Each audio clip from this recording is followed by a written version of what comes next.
السلام علیکم ورحمۃ اللہ وبرکاتہ۔ دیکھ بھال کی سوچ کی تبدیلی کے سفر میں آپ کو خوش آمدید کہتے ہیں۔ کیسے ہیں؟ خیر سے ہوں گے، امید ہے اللہ تعالیٰ آپ کے لیے آسانیاں فرمائے۔ اگر رمضان بھی آ رہا ہے اور ہم جو ہے کوشش کرتے ہیں کہ انسان جو ہے وہ ایسے اوقات میں، ایسے دنوں میں جو بابرکت ہے، انسان کے لیے نجات کا ذریعہ ہیں، تو تھوڑی سی کوئی نہ کوئی اپنی رائے ساتھ شامل کرتے ہیں۔ آج آپ کے ساتھ ایک چیز شیئر کرنی ہے کہ اکثر معاشرے میں دیکھا جاتا ہے کہ ایک محنت کش انسان جو مزدوری کرتا ہے، اپنا خون پسینہ ایک کرتا ہے اور اپنے آپ کو اس قابل بناتا ہے کہ وہ شام کو جا کے کہیں بیٹھ کے کھانا کھا سکے۔ اب اس بیچارے نے محنت کی، کھانا کھایا، کھانا کھانے کے لیے وہ ایک ہوٹل پہ گیا، اپنا ہوٹل کا ایک آرڈر دیا اور کھانا اس کے سامنے آیا تو اچانک ایک صاحب سامنے آتے ہیں، اپنی جیب سے ایک لیمو نکالتے ہیں یا ایک چٹکی نمک نکالتے ہیں اور کھانے پہ ڈالتے ہیں اور اس کے بعد کہتے ہیں چلیں جی اب ہم مل کے کھائیں گے۔ وہ اس کے ساتھ شراکت دار بن جاتے ہیں۔ وہ محنت اس بیچارے نے کی، اپنا گھر بار چھوڑا، گھر سے دور آیا، خون پسینہ ایک کیا، تھکا ٹوٹا آیا اور کھانا کے لیے جب بیٹھا تو ایسا ماحول جب سامنے آیا تو اگر وہ نرم دل ہوتا ہے، مہمان نواز ہوتا ہے تو کہتا ہے ٹھیک ہے جی آپ کھائیں۔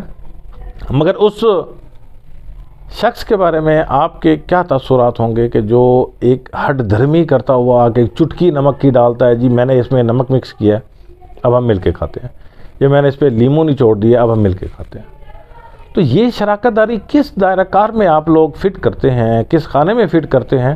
کیا ایسا ہونا چاہیے؟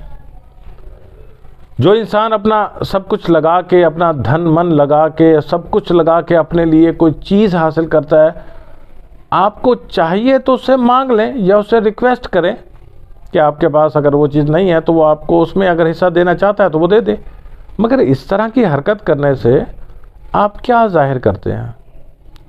یہ وہ لوگ کرتے ہیں جو محنت سے کتراتے ہیں، جو اپنی اہلیت کو نہیں پہچان پاتے، اپنے اندر مایوسی کو گھر بنانے دیتے ہیں۔ اب اس طرح کی جو سوچ ہوتی ہے جس سے ہم یہ لیمو نچوڑنے والے کا جو رول پلے کرتے ہیں، مختلف ایسے مقاصد ہیں جس پہ لوگوں کی جان لگی ہوئی ہوتی ہے، مال لگا ہوا ہوتا ہے، وقت لگا ہوا ہوتا ہے۔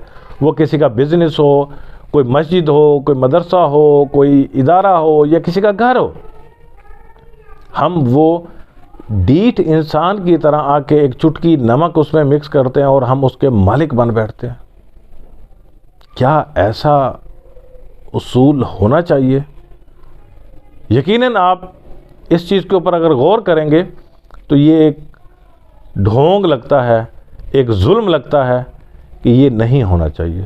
مگر دوسرے رخ پہ اگر آپ دیکھیں کہ کسی شخص نے مسجد کے لیے زمین وقف کی، کسی نے اس کی تعمیر کروائی، اب ایک صاحب نے ایک جائے نماز مسجد میں پہنچا دی اور آ کے وہ اس کی ملکیت کے دعوے دار ہو جائیں، تو کیا ایسا بہتر ہے؟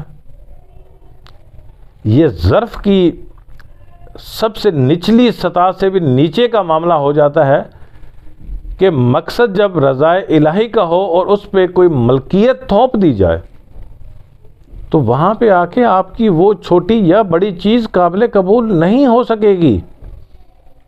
کیوں؟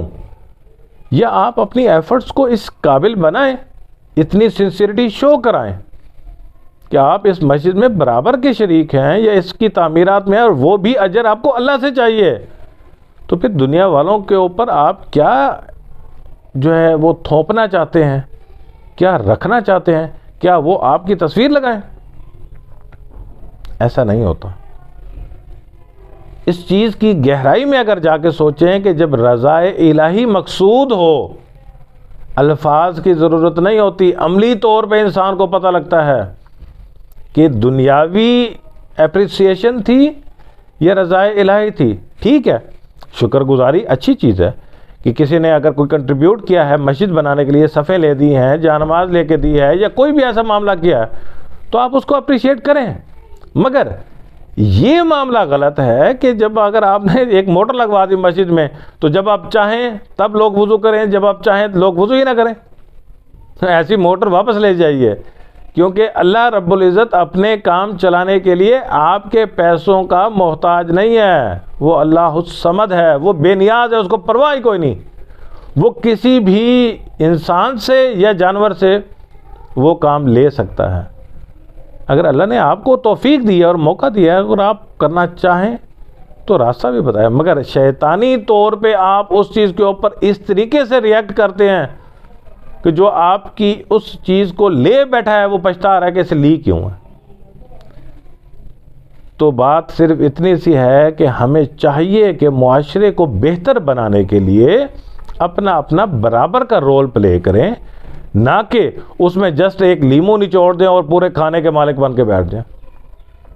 آپ اپنی اولاد پہ محنت کریں، اپنے بیوی بچوں پہ محنت کریں، اپنے گھر پہ محنت کریں، گرد و نواح میں جہاں آپ کی ایکسیس ہے وہاں محنت کریں، ان کو بہتر بنائیں، اپنے زور بازو سے اللہ سے دعا کر کے اس کی مدد سے آپ کچھ بننے کی کوشش کریں، نہ کہ دوسرے کے تیار کردہ کسی بھی معاملے میں آپ جائیں اور ایک چٹکی مکس کریں نمک کی، جی میں اس میں برابر کا شریک ہوں اور میں بھی مالک ہوں اور میں ہی مالک ہوں وغیرہ وغیرہ۔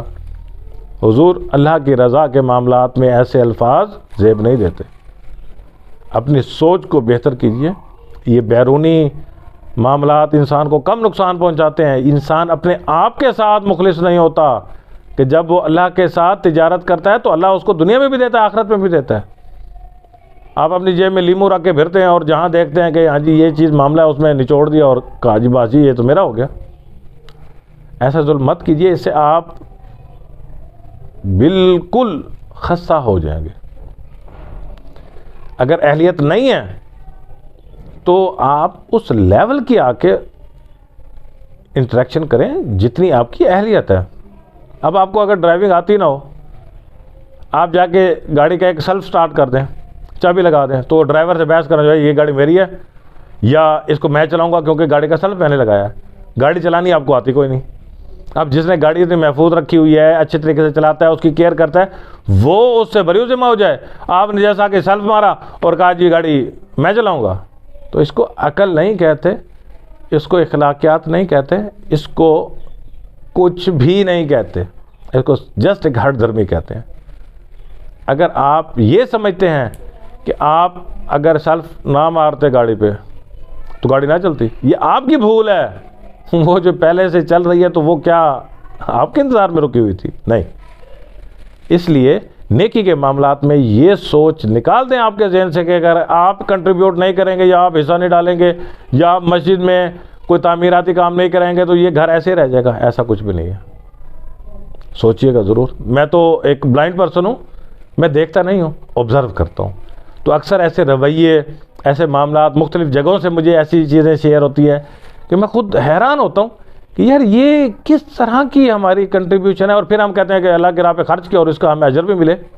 حضور ایک چیز ذہن میں رکھیے گا، اگر آپ کی کنٹریبیوشن سے مسجد کے امام نے آپ کی وجہ سے نماز لیٹ کرا دی، یا آپ کی وجہ سے کہ موٹر آپ نے لگوائی ہے کہ وضو کرنے کے لیے لوگ بیٹھے رہے، تو آپ کے لیے وہ باعث وبال بن جائے گی چیز۔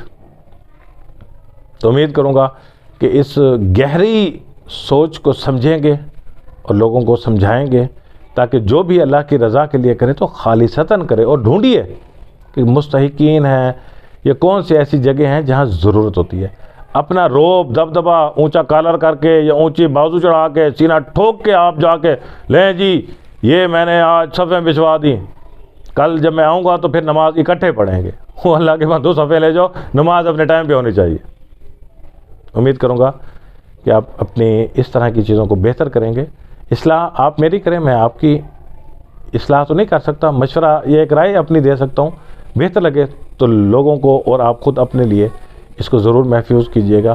اللہ ہمیں صحیح معنی میں اپنی خدمات پیش کرنے کی توفیق عطا فرمائے اور اجر کی امید اللہ سے لگانے کی توفیق عطا فرمائے۔ جزاک اللہ خیر۔ السلام علیکم ورحمۃ اللہ۔